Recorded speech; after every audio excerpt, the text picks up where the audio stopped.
Why the Prophet Muhammad couldn't have written the Quran. The Quran is a book over 600 pages long. It covers a wide range of topics and was revealed bit by bit over a period of 23 years. So if a man wrote the Quran, we already have a number of problems. If you're going to write a book like the Quran and claim it's from God, you can't make any mistakes. The book can't contradict itself, and you have to keep it consistent as you add to it over a period of 23 years and keep the message consistent. The grammar and style also have to remain the same. If the Quran is not from God, Muhammad would have to write it himself. That means in the middle of the Arabian desert, with no books around and being illiterate, he would have to know law, civil rights law, criminal law, family law, labor law, military law, personal injury law, real estate law, and tax law. He would have to know history. With little to no Christian presence in Mecca, he would have to know the stories and events in the lives of the prophets before him, the history of past nations, Judeo-Christian religious rulings, and he would have to know it well enough to somehow offer additional information and details not found in those books. He would have to know how to develop a nation, how to start a government, know about worship and purification, invent dietary laws, know psychology, about raising children, arbitration, distribution of wealth, finance, and business. In the area of science, he would have to know embryology, oceanography, about plate tectonics, cloud formation, UV rays, know about plants, mountains, bees, the human brain, the Big Bang, and the expansion of the universe. And in order to make the book complete, he would have to have knowledge of the future so he can write things that will happen in the years to come. He would have to be a time traveler in order to insert his name and mention in the Bible.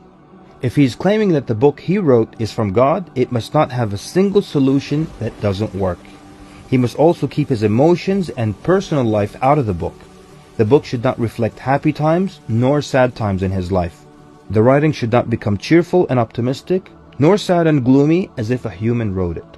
But when you read the Quran cover to cover, you can't sense when his wife died, when his daughters got married, when his grandchildren were born, when he was victorious, and when he was defeated.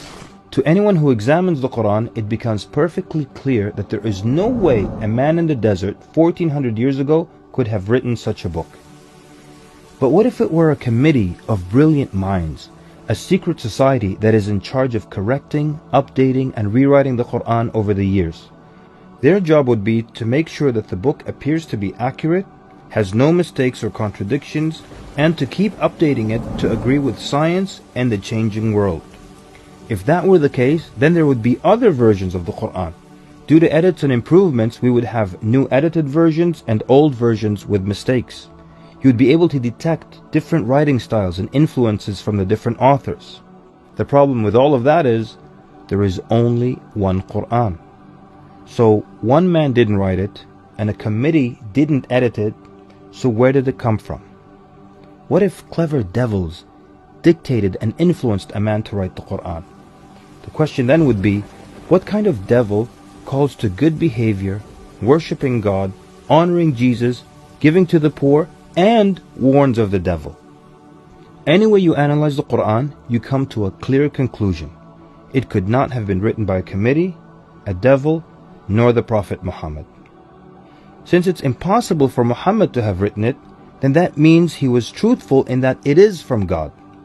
If it is from God, that means he was a genuine prophet.